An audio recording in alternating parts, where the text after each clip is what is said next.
Meus irmãos e minhas irmãs, estamos tratando neste retiro do revestimento de Jesus Cristo. Mas surge agora a pergunta: aonde encontrar-se com Jesus que não está mais presente no meio de nós? Aonde encontrar-se com Jesus neste tempo que vai da ascensão de Jesus aos céus até a sua nova vinda e o final da história? Não existe outra possibilidade ou outro local de encontro com Cristo que não seja na sua igreja, em primeiro lugar. Sobre a igreja, eu falarei numa outra meditação. Agora, gostaria de supor, de certa maneira, o que vou dizer adiante, afirmando que na igreja onde estamos, onde temos o privilégio de viver, nós podemos nos encontrar com Cristo em alguns momentos, sobretudo sacramentais. Por primeiro, eu indicaria a Eucaristia. Sim, a missa dominical. São Paulo, onde vivo, é a cidade maior e mais importante do Brasil. A Arquidiocese de São Paulo tem mais ou menos 7 milhões de pessoas. Claro, nem todas são praticantes, nem todas são religiosas, nem todas são católicas. Sabem qual é a cifra? Sabem qual é a porcentagem da frequência à missa? 5% da população que se diz católica.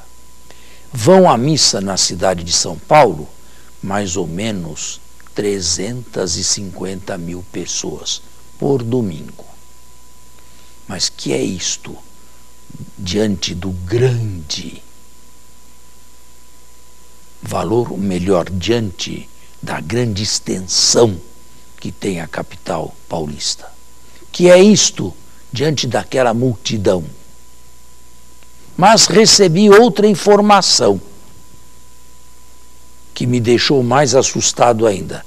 Na França, que sempre foi tradicionalmente católica, quem vai à missa uma vez por mês apenas é considerado praticante. Porque quando se entra numa igreja fora da região parisiense, o caos é total. Se vêm 40, 50 pessoas numa missa dominical e todos de terceira idade. Jovens não frequentam mais lá a igreja. A Eucaristia é o momento central do nosso encontro com Cristo.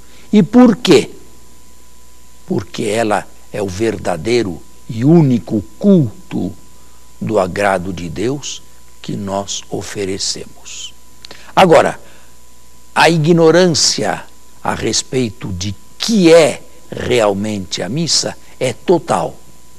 Os poucos fiéis que ainda se dispõem a ir à missa não sabem exatamente o que é. O que é a missa, então? É a reunião em ato de uma parte do povo de Deus. Lá se vai, ao menos semanalmente, seria o ideal e o indicado, para se confessar publicamente pecador, é o ato penitencial, e escutar a palavra de Deus, porque Deus tem a primazia em tudo. É Ele quem fala por primeiro. Ele se serve para esta fala de ministros que leem trechos da Sagrada Escritura, Antigo e Novo Testamento. Recebida a palavra de Deus e tornada íntima a nós, desde que a leitura seja bem feita e o ministro bem preparado, vem a segunda parte, que é o culto verdadeiro e único que se oferece a Deus. Na Eucaristia, sobre o altar, o Calvário se torna novamente presente. O passado não se revive mais, do ponto de vista histórico. A missa não renova o sacrifício da cruz. Ele é uno, é único e é totalmente eficaz. A missa traz presente, através do sacramento, o ato passado do Calvário. É o próprio ato do Calvário que, sem se repetir, se coloca novamente ao nosso alcance de mão. E que foi este ato do Calvário, senão um ato cósmico, o ato mais importante da nossa história. Por quê? Porque por causa da obediência radical de Jesus, por causa da sua solidariedade radical com os homens e com os piores pecadores, ele mostrou um amor total.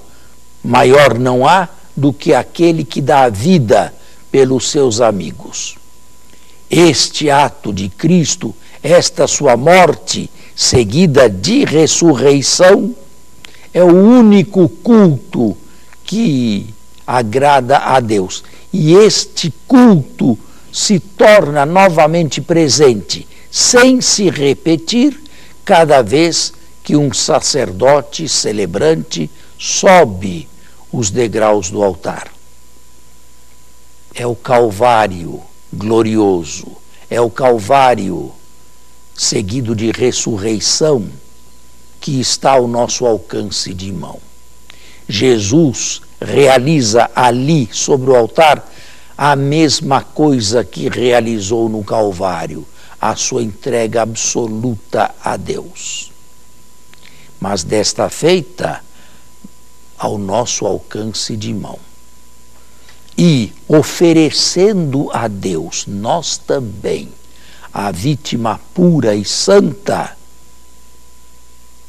juntamente com o sacerdote celebrante, nós exercemos o nosso sacerdócio.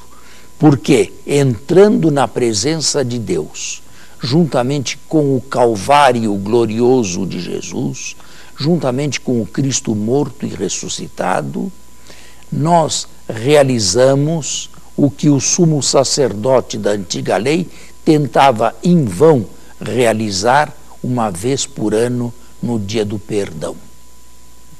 Mas vítima irracional nada tem a ver com pecados cometidos por seres humanos. Recebendo o sacrifício reatualizado do Cristo, o Pai recebe, juntamente com o Cristo, os nossos sacrifícios. Com outras palavras, nós, juntamente com Cristo, vamos ao altar do Pai, vamos à presença do Deus vivo. E juntamente com Cristo, oferecemos os nossos sacrifícios existenciais, como foi a oferta da vida dele. Não oferecemos nem animais, nem frutos da terra, nem outros objetos que não sejam nós mesmos, nossas fraquezas, nossas esperanças, nossos pecados para que sejam perdoados e tudo aquilo que desejamos receber dele. Este é um ato sacerdotal, mas não apenas do sacerdote celebrante, um ato sacerdotal de todos os presentes, juntamente com a oferta de Cristo, a oferta existencial de nossas vidas para a glória de Deus. E Deus, naquele momento, nos vê participantes do sacrifício de Cristo, elevados pelo batismo à dignidade sacerdotal. Com Cristo entramos também em sua presença e oferecemos-lhe o sacrifício do seu agrado, os sacrifícios existenciais. O Pai, repito, recebe a Cristo, recorda-se da paixão de Cristo, reatualizada no sacramento, e nos recebe juntamente com Cristo. Nós devemos cultuar Deus, mas não existe culto mais apropriado do que o culto eucarístico. E é por isto que a Igreja nos pede que participemos da missa. E é por isto também que muitos deixam de participar, porque a missa não é, lamentavelmente, explicada. Ela é apenas recitada, ela é apenas celebrada.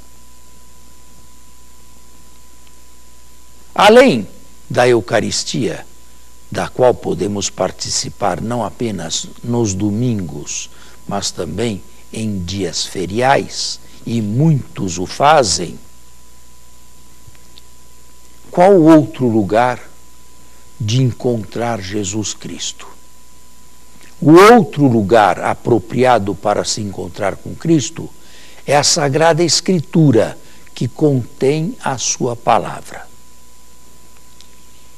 E que, por ser palavra divina, excede o texto escrito, excede o que está materialmente escrito. E é por isto que o mesmo texto pode ser lido 100 vezes, recebendo nós sempre luzes novas a partir dele, porque a palavra de Deus está lá contida, mas excede o texto escrito, excede a letra. Agora, não se trata de uma leitura corrida, não se trata de uma leitura veloz, nem se trata de uma leitura muito prolongada, capítulos e livros, não. A famosa Lectio Divina se dá quando um texto, uma perícope, um texto suficientemente capaz de despertar em nós algum sentimento para Deus, sem ser longo demais. O mais importante é ler com atenção aquele texto e, ao mesmo tempo, com fé. Depois de termos pedido as luzes do Espírito Santo, para que, através daquele texto, o Espírito inspire para nós o seu verdadeiro significado ou um outro significado que não captamos ainda, por mais que o tenhamos conhecido até de memória. É a ruminação do texto. É o momento em que fechamos os olhos não para dormir, não para nos adormecer, mas fechamos os olhos para que a palavra lida penetre em nós, penetre na nossa vida, penetre nas nossas circunstâncias. Para tanto, podem ser de ajuda alguns livros que a traduzem e a modernizam, por assim dizer, adaptando-a sem, de forma alguma, adulterá-la à nossa existência, à nossa vida. Mas o mais importante é o esforço que, sob o impacto da graça do Espírito Santo, nós fazemos para retirar alguma lição válida daquele texto que foi lido e que está sendo meditado. Mas, mais uma vez, quais são aqueles que o fazem. Se a frequência à missa em São Paulo não passa de 5%, a leitura meditada da Sagrada Escritura é menor ainda, quase que reservada aos sacerdotes e religiosos. Nós não fomos formados numa cultura bíblica. Nós não fomos formados numa religião bíblica. A Escritura, no mundo católico, antes do Concílio Vaticano II, esteve no exílio. A Reforma a assumiu como uma das colunas, sola scriptura, somente a Escritura, mas a reação da Igreja Católica foi forte e privilegiou a tradição, e a tradição ou as tradições com T minúsculo, de tal forma que os séculos 17, 18 e 19 foram séculos em que pululou e se viveu apenas de devoções. Devoções a isto, devoções àquilo. Medalhas, livrinhos de oração, poucas ladainhas e tudo isto sem conteúdo para fazer alguém crescer. O Concílio Vaticano II, com a Constituição Dei Verbum, modificou este estado de coisas há mais de 50 anos. Porém, transformar o mundo católico num mundo cultural bíblico é uma coisa que vai muito lenta, é uma coisa que é privilégio de poucos e não podemos querer mais. A não ser que aqueles que fazem este retiro se decidam a buscar mais a Jesus Cristo na sua palavra lida, ruminada, meditada, trazida para dentro e posta em prática. Tudo como Maria fazia e fez ao longo de toda a sua vida. Além da Eucaristia, além do encontro com o Cristo em sua palavra, na Léxio Divina, que deveria demorar pelo menos 20 minutos, começar com 20 minutos cada dia. Não é isto que os médicos nos ensinam? Andarmos pelo menos uns 20 minutos ou meia hora para mantermos em forma o nosso estado de saúde? Pois bem, a saúde espiritual, a saúde cristã, entra em estado crônico de anemia se estas coisas não forem feitas, se não tivermos 20 minutos ao dia para dedicarmos à palavra de Deus, que transforma ou pode transformar a nossa existência. Jesus Cristo tem uma outra modalidade de ser encontrado além da Eucaristia e da palavra de Deus. Ele pode e deve ser encontrado no serviço ao outro e, sobretudo, no serviço ao outro necessitado, sobretudo no serviço ao outro sofredor, ao outro pobre, ao outro que necessita verdadeiramente da nossa ajuda, sem a qual ele não consegue sequer sobreviver. Tudo aquilo que fizestes ao menor dos meus irmãos, foi a mim que o fizestes. Se vemos pessoas deitadas e abandonadas nas sarjetas de nossas ruas, e existem em praticamente todas as cidades do Brasil, lembremo-nos que por aquela pessoa, Jesus Cristo, verdadeiro Deus e verdadeiro homem, entregou sua própria vida. Lembremos-nos que ela é chamada a compartilhar da eternidade com Deus e conosco também. Não mereceria ser tratada como um animal, ou como lixo, ou como descarga. E não deveríamos nós imitar o sacerdote e o levita da parábola de Lucas, que olharam sem nenhum sentimento e passaram adiante. Evidente, temos que ser realistas. Não podemos acudir a todos os que estão nas sarjetas, porque são muitos, lamentavelmente, desgraçadamente. Mas algum bem para com alguma pessoa necessitada podemos fazer? Podemos fazer isto de maneira desinteressada?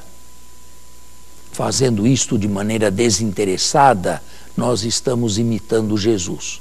É a única parte nos evangelhos em que Jesus se identifica com o outro. Tudo aquilo que fizestes ao mais necessitado dos meus irmãos, foi a mim que o fizestes. E parece que não dá muita importância sequer ao conhecimento, ou à profundidade, ou à consciência daquele que assim age. Senhor, quando foi que te socorremos? Socorremos um pobre coitado, mas como foi, ou quando foi que te socorremos a ti? E a resposta é rápida e acalma a nossa ansiedade. Todas as vezes que fizestes isto ao menor dos meus irmãos, foi a mim que o fizestes. Nós começamos esta meditação querendo saber quais são as modalidades concretas e diárias que a Mãe Igreja coloca ao alcance de nossas mãos para nos encontrar com Jesus. Outros encontros com Jesus que não sejam estes são perigosos. E perigosas também certas narrações de aparições de Jesus. Não tomemos estes caminhos.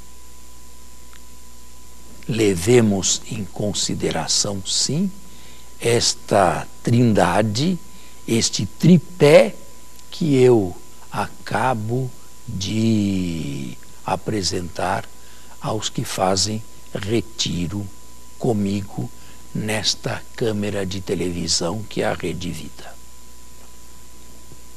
Dentre os demais pobres, humildes, eu saliento sobretudo aqueles que sofrem alguma tribulação, qualquer que ela seja, desde a perda de um ente querido até a perda de um emprego.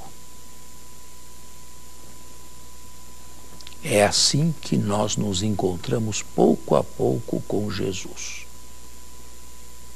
Queremos encontrar-nos com Ele, queremos revestir-nos dele. O Espírito Santo está ao nosso lado. Ele acabou de nos dar algumas indicações por ocasião desta meditação. Agora, finda ela, continue cada um o seu prolongamento. Quero conhecer Jesus, quero amar Jesus, quero servir a Jesus, quero me parecer com Jesus. Como posso levar em conta estes meios que me foram oferecidos?